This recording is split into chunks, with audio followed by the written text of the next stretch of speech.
एक ऐसा founder and entrepreneur जिसको खुद की ही कंपनी से निकाला गया। कहानी सुनी सुनी लगती है ना, लेकिन नहीं, मैं स्टीव जॉब्स की बात नहीं कर रहा जिन्हें उनकी खुद की ही कंपनी एप्पल ने फायर किया था। मैं बात कर रहा हूं आर्टिफिशियल इंटेलिजेंस के सबसे बड़े एंटरप्रेन्योर, ओपन एआई के founder and x CEO Sam Altman की। वही ओपन एआई जिसने दुनिया को चैट जीपीटी दिया, जो कि एक बहुत ही पावरफुल और एडवांस्ड आर्टिफिशियल इंटेलिजेंस टूल है। लेकिन आखिर सैम को उनकी अपनी ही कंपनी ने क्यों फायर किया? जो कंपनी उन्होंने अपनी कड़ी मेहनत से शुरू की थी, उसी कंपनी ने उन्हें फायर क्यों कर दिया? और ये कि उन्होंने अपना कमबैक कैसे किया। मेरा नाम है सुधांशु और आप देख रहे हैं clarity cast.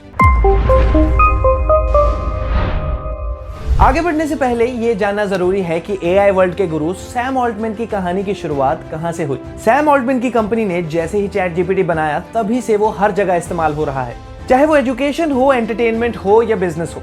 AI is the buzzword और एआई की फील्ड में जो नाम सबसे आगे है वो नाम है ओपन एआई। दरअसल ओपन एआई एक नॉन प्रॉफिट ऑर्गेनाइजेशन है जो आर्टिफिशियल इंटेलिजेंस की रिसर्च और डेवलपमेंट करता है और आर्टिफिशियल जनरल इंटेलिजेंस एजीआई को बनाता है। इसका मतलब एक ऐसी आर्टिफिशियल मशीन जो इंसान की तरह सोच सकती है, समझ सकती है और सीख सकती है। And the company's vision is to democratise artificial intelligence and make the world a better place to live. पर इतनी मेहनत करने के बाद और एआई को दुनिया तक पहुंचाने के बाद उनकी अपनी ही कंपनी ने उन्हें फायर क्यों किया? चलिए जानते हैं। So now let's unpack the Sam Altman and open AI courtroom drama. ये ड्रामा पिछले कुछ दिनों से चल रहा है, जब ओपन एआई के बोर्ड मेंबर्स ने अचानक से सैम को फायर कर दिया और इसके लिए उन्हें कोई क्लियर रीजंस नहीं बताए गए और कंपनी ने वेग रीजंस देकर अपने ब्लॉग में कुछ ये लिखा: lack of candour, loss of confidence and need for new leadership. और उनकी जगह फॉर्मर ट्विच के सीईओ को ओपन एआई का सीईओ बनाया गया। लेकिन ये सिर्फ एक हिस्सा था इस कहानी का। असल में इस बोर्ड रूम ड्रामा के पीछे एक और बड़ा रीजन था, जो था advancements in the field of AGI, which is a game changer जो दुनिया को एक दिन बदल सकता है, चाहे अच्छे तरीके से हो या बुरे तरीके से। ये तो आप सभी जानते हैं कि एआई का फ्यूचर कैसा होगा। या तो ये हमारा सबसे बड़ा मददगार बनेगा या फिर हमारा सबसे बड़ा दुश्मन। और ऐसा ही कुछ आपने बहुत सारी मूवीज में भी देखा होगा, जैसे टर्मिनेटर, मैट्रिक्स या फिर robot. And with the rise of AI ये मूवीज काफी रियलिस्टिक लगने लगती है और ऐसा सच में भी हो सकता है। दरअसल बोर्ड मेंबर्स के बीच इसी एजीआई के मुद्दे को लेकर एक कॉन्फ्लिक्ट था। एक side Sutskever, the chief scientist and co-founder of OpenAI की डेवलपमेंट को लेकर काफी ज्यादा कॉशियसली और रिस्पॉन्सिबली मूव करना चाहते थे और एआई के सोशल और एथिकल एस्पेक्ट्स पर और फोकस करना चाह रहे थे।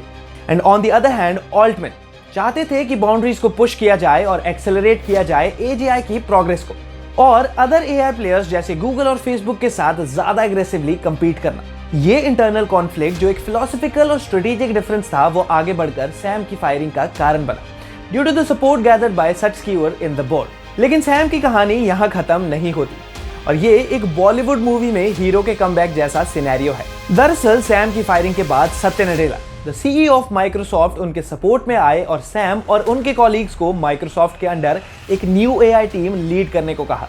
And as an investor in OpenAI, Satya ने बोर्ड पर सैम को रीइंस्टेट करने का प्रेशर भी बनाया, जिसमें उनका साथ बाकी इन्वेस्टर्स जैसे thrive capital, tiger global management और खोसला वेंचर्स ने भी दिया और बोर्ड को अपना डिसीजन रिकंसिडर करने के लिए भी अर्ज किया। और ये तो बिल्कुल डीडीएलजे के क्लाइमैक्स जैसा है, जब सिमरन के डैड ने उसको ट्रेन में चढ़ने दिया और कहा कि जाओ सिमरन जाओ, जी ले अपनी जिंदगी। और इसी बीच ओपन एआई के ऑलमोस्ट 700 मेंबर्स ने एक ओपन लेटर लिखा सैम के सपोर्ट में और उसमें लिखा कि अगर सैम को ओपन एआई का सीईओ नहीं बनाया गया तो वो सभी ओपन एआई को छोड़कर सैम को माइक्रोसॉफ्ट में ज्वाइन कर लेंगे। ये लेटर एक बहुत ही पावरफुल और इमोशनल जेस्चर है जो शोकेस करता है सैम की पॉपुलैरिटी और respect. And finally with this mounting pressure and rising popularity of Sam, the power struggle ends with the board accepting all the suggestions and reinstating Sam as OpenAI CEO.